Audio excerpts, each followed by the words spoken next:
Salut à tous, aujourd'hui on va parler des foins 2024 qui ont été catastrophiques pour ma part. Vous l'avez vu dans le titre, donc c'est pour ça qu'il n'y aura pas de vidéo, mis à part celle-ci, à ce sujet-là. Voilà. Et au passage, au final, j'ai rien récolté, j'ai fini la parcelle au gyrobroyeur. Je vais vous expliquer pourquoi dans cette vidéo. Et donc il y a plusieurs facteurs à prendre en compte, parce qu'il n'y a pas que le matériel, il y a aussi la parcelle en elle-même. Et les conditions météorologiques de cette année qui ont été pourries, catastrophiques et lamentables. Alors premièrement, on va parler de la parcelle avant de parler du matériel, parce que sinon je vois déjà une tonne de gens qui vont me dire c'est parce que tu fauches à la section, c'est pour ça, change de faucheuse, machin. Il n'y a pas que ça. Voilà, c'est un facteur qui peut rentrer en compte quand c'est du grand foin comme ça, oui. Mais l'année dernière j'ai fauché dans le Roguin et tout s'est très bien passé. Voilà. Donc là, c'était un petit peu plus haut que du Roguin. Il faut savoir que nous, la parcelle, elle est en contrebas et elle est argileuse. Donc l'humidité reste très longtemps. Surtout que cette année, il a pas mal plu. Donc l'humidité est restée très longtemps. Là où je me trouve actuellement, c'était à peu près sec. Mais là-bas, c'est resté humide pendant très très longtemps. Voilà. Donc c'est à cause de ça que j'ai fait les foins tard, notamment. Voilà. Sinon, après, ça fait des ornières, etc. Et c'est pas terrible, voilà, parce qu'après on esquinte le matériel. Étant donné que j'ai que ça à faire, je préférais attendre que ce soit un petit peu plus haut. Et voilà. Sauf que de base dans la parcelle on a un petit peu de liseron. Voilà, qui à chaque fois, chaque année, il s'épand un petit peu, voilà, il profite. Pourtant, on n'a jamais trop passé le broyeur dans cette parcelle-là. Il y a eu pendant très longtemps des animaux. Après, c'est quelqu'un qui venait faire les foins sur cette parcelle-là. Donc ça, je vous avais fait quelques vidéos il y a un petit moment maintenant. Donc le liseron, disons qu'il a souvent été récolté et très peu broyé. Mais malgré ça, il pousse, surtout cette année que ça a été très humide. Le liseron, c'est quelque chose qui aime beaucoup l'humidité. Donc il y a la moitié de la parcelle qui est envahie. En fait, partout où vous voyez que c'est clair, donc là-haut et là où on voit les traces, là, eh ben, il n'y a pas de liseron. Ici, c'est propre, 100% propre. Donc en fait, il y aurait que ça. Si j'avais fait que ça, j'aurais pas eu de panne du tout. Voilà. Par contre, partout, c'est vert, là. Donc ici, là, en remontant tout le tour, là-bas derrière, tout au fond, et un petit peu là-haut à l'angle. Voilà. Tout ça, c'est que de la saloperie. Voilà. C'est que de la saloperie. Donc bref, voilà le contexte pour la parcelle. Maintenant, on va passer au matériel. Alors ensuite, là on a le matériel, donc faucheuse à section Someka K17. Voilà, là-bas on a la faneuse endaineuse Someka L48. Donc c'est les deux machines que j'utilisais cette année parce que la presse, elle n'a pas bougé. Voilà, elle est restée là et elle n'a pas servi. Donc ma petite faucheuse à section. Donc les sections ne sont pas rouillées, elle est entretenue. Le boîtier, les niveaux sont faits, mais bon ça... c'est pas la cause du souci de toute façon. Alors là il y a un premier élément qui m'a pas mal posé souci, c'est la cardan. Voilà, donc le bouton là vous pouvez voir qu'il est enfoncé. Alors le problème c'est que le bouton il déconne, donc il revient pas. Donc ce que je faisais c'est que du coup j'enfonçais un clou dans le petit trou qu'il y a là, parce que heureusement il y a un petit trou. J'enfonçais un clou et avec le marteau je le faisais ressortir. Voilà, sauf que des fois ce con il se réenfonçait tout seul. Voilà. Alors que pourtant, à la main, une fois que j'avais mis, j'arrivais pas à le réenfoncer. Il fallait que je tape avec un marteau ou avec un axe pour le réenfoncer. Donc déjà, ça déconne. Et ça m'a beaucoup embêté, surtout que ça m'a abîmé le tracteur.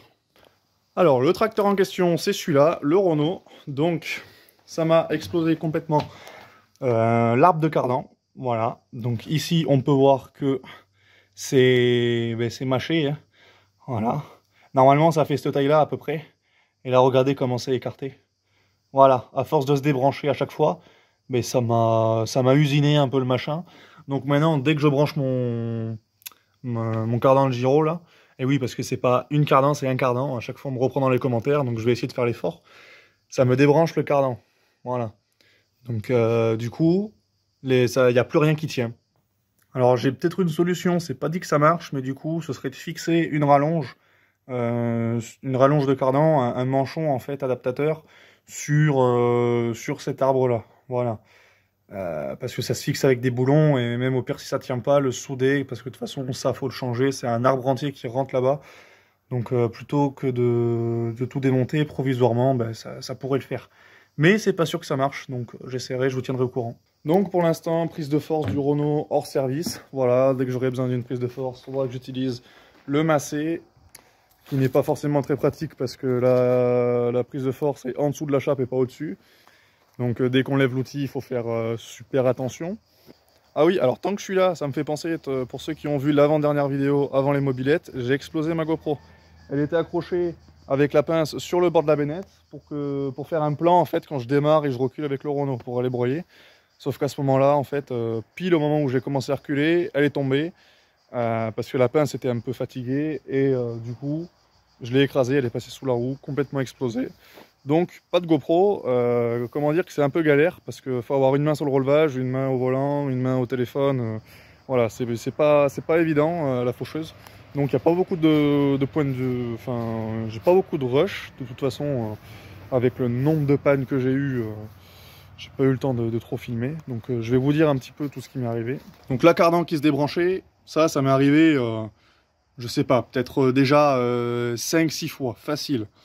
Ça déjà, bon, c'est souvent que je m'embêtais à chaque fois à essayer de remettre la cardan et à trouver quelque chose pour ne pas qu'elle se redébranche. Donc à chaque fois je la remettais sur un cran qui était pas trop abîmé. Mais bon, ça durait qu'un temps. Ensuite, qu'est-ce qui m'est arrivé d'autre? Donc la bielle en bois, vous voyez qu'elle est plus là. J'en ai pété 2. Donc ça c'est à cause des grosses bourres que je faisais avec le liseron et avec les ronces. Voilà, tout ça emmêlé, ça fait pas bon ménage. Et j'ai essayé d'aller un peu plus vite pour voir si ça éjectait plus facilement. Et ça l'a pas fait. Donc ça c'était la première fois. La deuxième fois elle a pété, je sais pas comment, je sais pas pourquoi. Mais bon, tant pis. Et c'est pas la faute du bois, parce que c'était de l'être, donc venez pas me dire que c'est la faute de la bielle. Ensuite, il m'est arrivé une petite galère aussi, ça a tellement forcé, en fait, je sais pas pourquoi, j'ai dû taper une fourmilière, en fait. Et il y a ça, là, ça c'est une sécurité, en fait.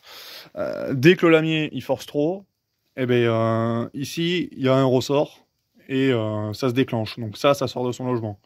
Voilà, ce qui fait que le lamier s'est retrouvé complètement à l'arrière, alors que le 3 points était toujours derrière le tracteur. Voilà. En fait, tout ça, toute cette partie-là, ça s'est déporté.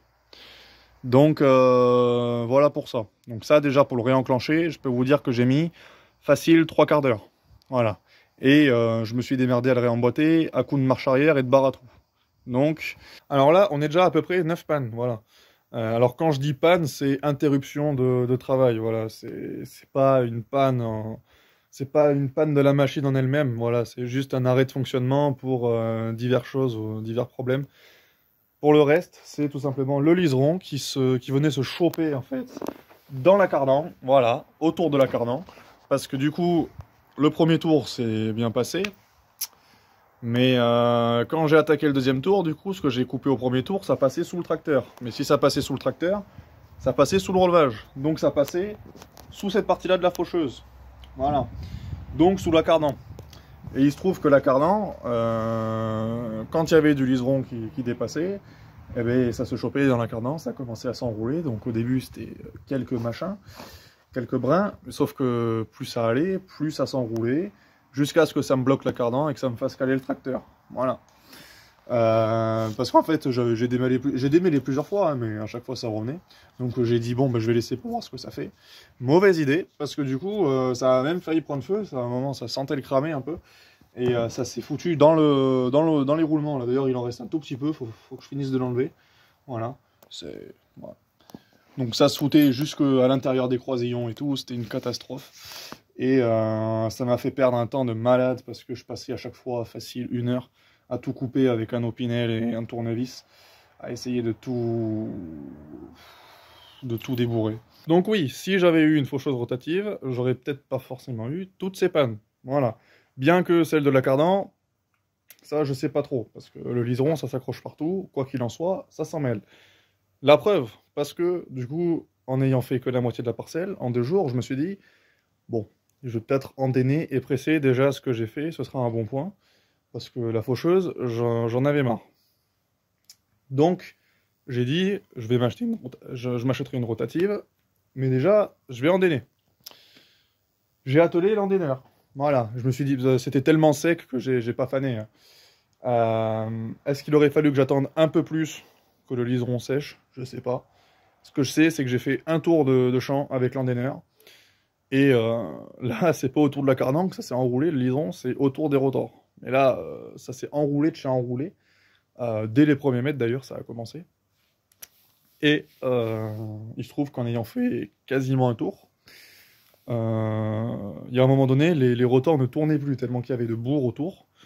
Et alors la cardan continue à tourner, ce qui fait qu'il y a un moment donné, la cardan tourne mais plus les rotors, donc ça a créé des soucis, et il y a la sécurité qui s'est déclenchée. Donc ça m'a fait des gros claques, voilà. Ça a fait clac, clac, clac, clac, clac. Alors le boîtier, normalement, il a rien, parce que c'est une sécurité qu'il y a sur la cardan.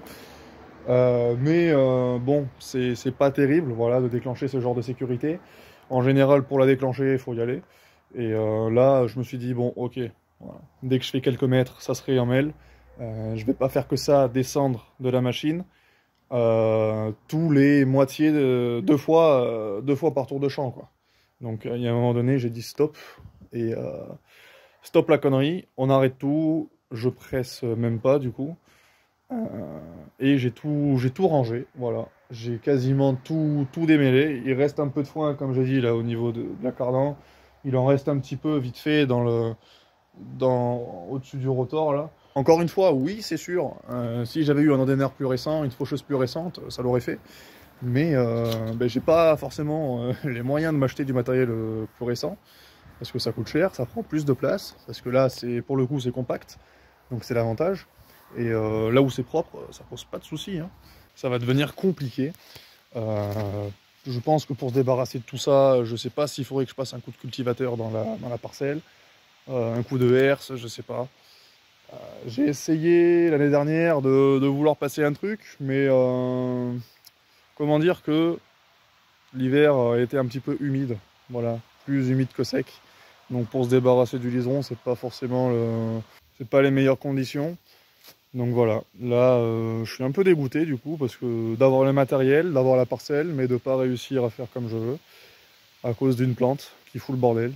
Alors moi on m'a appris qu'il y avait deux solutions pour se débarrasser du liseron. C'est premièrement le ramasser régulièrement, parce que ça il aime pas trop. Faut surtout pas le broyer, sinon on le ressème. Et deuxièmement, faut mettre les racines à l'air quand il gèle. Comme je l'ai dit cet hiver, on n'a pas vu beaucoup de gel. Donc ça a été un petit peu compliqué. Et donc voilà pour cette parcelle. Voilà, donc là où il y a les traces, hein, vous voyez, c'est le gyrobroyeur. Voilà, là j'ai mis une après-midi pour le coup. Ça a été un petit peu compliqué parce que c'était très épais, donc vitesse de croisière très lente. Mais sinon, bon, là au moins j'ai pas été emmerdé.